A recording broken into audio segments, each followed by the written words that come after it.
Hello everyone, chicken పలావ్ని చాలా ఈజీగా చేసుకోవాలి. కొంచెం తినే దగ్గర కూడా ఒక హాఫ్ ప్లేట్ ఎక్కువగానే తినేంత రుచిగా చేసుకోవాలంటే ఈ చిన్న చిన్న స్టెప్స్ ఫాలో అయ్యి చాలా ఈజీగా ఎవరైనా చేసుకోవచ్చు.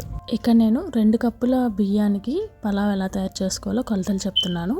కడిగి పెట్టుకున్న చికెన్ని 1/2 కేజీ నుంచి 3/4 కేజీ వరకు తీసుకోవచ్చు.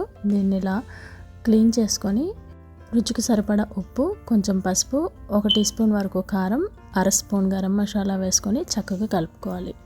ఇలా కలుపుకుంటున్నప్పుడే ఒక 2 టీ స్పూన్స్ వరకు పెరుగును కూడా యాడ్ చేసుకొని ముక్కలన్నింటికి చక్కగా పట్టేలాగా ఇలా చేత్తోనే కలిపి పక్కన పెట్టుకోవాలి. ఇలా మ్యారినేట్ చేసుకున్న ఈ చికెన్ని కనీసం ఒక అరగంట పాటైనా రెస్ట్ ఇస్తే మనం వేసుకున్న ఈ మసాలాలన్నీ చికెన్కి చక్కగా పట్టి టేస్ట్ చాలా బాగా వస్తుంది. ఇప్పుడు ఒక బిర్యానీ పాట్లో 6 నుంచి 7 టీ స్పూన్ల వరకు నూనెని యాడ్ చేసుకొని అందులో 2 ఉల్లిపాయలని కట్ చేసుకొని అలా యాడ్ చేసుకోవాలి. ఇందులోనే బిర్యానీ స్పైసెస్ అయిన మరాఠీ మొగ్గ, బిర్యానీ ఆకు, దాల్చిన చెక్క వీటన్నిటితో పాటు నల్ల యాలక్కాయి అండ్ రాతి పువ్వు ఈ 2 అయితే చాలా స్పెషల్ అండి. వీటిని యాడ్ చేయడం వల్ల టేస్ట్ అయితే మరింత యాడ్ అవుతుంది. మీకు అవైలబిలిటీ ఉంటే కనుక ఖచ్చితంగా ట్రై చేయండి. ఇప్పుడు వీటన్నిటిని కూడా యాడ్ చేసుకొని చక్కగా ఇలా ఫ్రై చేసుకోవాలి. ఈ స్పైసెస్ లిస్టు డిస్క్రిప్షన్ బాక్స్లో ఇస్తాను, ఒకసారి చెక్ చేయండి. ఆనియన్స్ ఇలా ఫ్రై అయిన తర్వాత కొన్ని పచ్చిమిరపకాయలు, 1 టీ స్పూన్ వరకు అల్లం వెల్లుల్లి పేస్ట్ని కూడా యాడ్ చేసుకోవాలి. ఈ పేస్ట్ పచ్చివాసన పోయే వరకు ఇలా వేయించుకొని ఇప్పుడు ఇందులో మనం ముందుగా మ్యారినేట్ చేసి పక్కన పెట్టుకున్న చికెన్ని ఇలా యాడ్ చేసుకోవాలి. మనం ఇలా మ్యారినేట్ చేసుకున్న ఈ చికెన్ ఉడకడానికి కనీసం ఒక పావు గంట అయినా పడుతుందండి. లో టు మీడియం ఫ్లేమ్ అడ్జస్ట్ చేసుకొని మధ్య మధ్యలో ఇలా కలుపుకుంటూ మూత పెట్టుకుంటూ ఒక పావు గంట సేపు ఇలా కుక్ అవనివ్వాలి.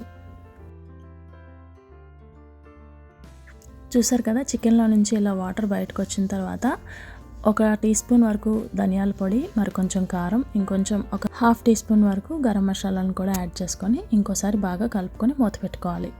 ఇలా పావు గంట సేపు కుక్ అయిన తర్వాత ఇప్పుడు మనం డైరెక్ట్గా చల్లటి నీళ్ళు యాడ్ చేసుకోకుండా బాగా మరిగించుకొని వేడివేడిగా ఉన్న నీళ్ళని ఇలా 4 కప్పుల వరకు యాడ్ చేసుకోవాలి. ఇలా వేడి నీళ్ళు యాడ్ చేసుకోవడం వల్ల చప్పదనం రాకుండా పలావ్ ఇంకా టేస్ట్గా ఉంటుంది. ఇప్పుడు ఇందులోనే రుచికి సరిపడా ఉప్పును కూడా యాడ్ చేసుకొని ఒకసారి బాగా కలుపుకొని మూత పెట్టుకోవాలి. ఇలా ఒక 2-3 మినిట్స్ కుక్ అయిన తర్వాత కొంచెం 1 టీ స్పూన్ వరకు నిమ్మరసం కూడా యాడ్ చేసుకుంటే ఈ మసాలాలన్నీ బ్యాలెన్స్ అయ్యి టేస్ట్ అదిరిపోతుంది అనమాట. ఇప్పుడు ఇందులోనే కట్ చేసుకున్న కొత్తిమీరను కూడా యాడ్ చేసుకొని గంట సేపు నానబెట్టుకున్న 2 కప్పుల బాస్మతి రైస్ని కూడా ఇప్పుడు యాడ్ చేసుకోవాలి. రైస్ యాడ్ చేసుకున్న తర్వాత పైకి కిందకి కలిపేయకుండా జస్ట్ ఇలా గరిటతోనే పైన ఇలా కలుపుకుంటూ జస్ట్ వాటర్లో అవి ములిగే వరకు ఇలా అడ్జస్ట్ చేసుకొని ఒక 5 to 7 మినిట్స్ వరకు కుక్ అవనిస్తే 70% వరకు ఫాస్ట్గా కుక్ అయిపోతుంది. నాకైతే 7 మినిట్స్లోనే మీడియం ఫ్లేమ్లోనే ఎంత ఫాస్ట్గా కుక్ అయిపోయిందండి. ఇప్పుడు ఏదైనా ఫాయిల్ పేపర్తో ఇలా కవర్ చేసుకొని కింద వేరే ప్యాన్ పెట్టుకొని పైన ఒక క్లాత్ని కవర్ చేసి దానిపైన వేరే బరువుగా ఉన్న ఏమైనా ప్యాన్స్ కానీ ఏదైనా పార్ట్ కానీ పెట్టుకొని 10 మినిట్స్ పాటు ఇలా లో ఫ్లేమ్లోనే కుక్ అవనివ్వాలి. ఇంతేనండి, చాలా రుచిగా చికెన్ పలావ్ అయితే ఈ ప్రాసెస్లో ఇంత ఈజీగా రెడీ అయిపోతుంది.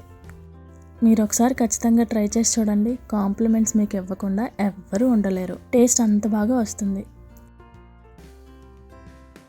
చూసారా, రైస్ ఏమాత్రం చిదిరైపోకుండా పొడి పొడిగా వచ్చి రైస్తో పాటు చికెన్ కూడా ఇలా ఈక్వల్గా చాలా ఎక్కువగా ఉంది కదా. ఈ చికెన్ పలావ్ని ఆనియన్ రైతాతో ఎంజాయ్ చేస్తే ఇంకా చాలా బాగుంటుంది.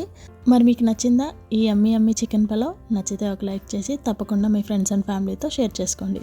అన్నట్టు మీ ఫీడ్బ్యాక్ ఇవ్వడం అస్సలు మర్చిపోకండి. Thank you so much for watching. Take care. Bye bye.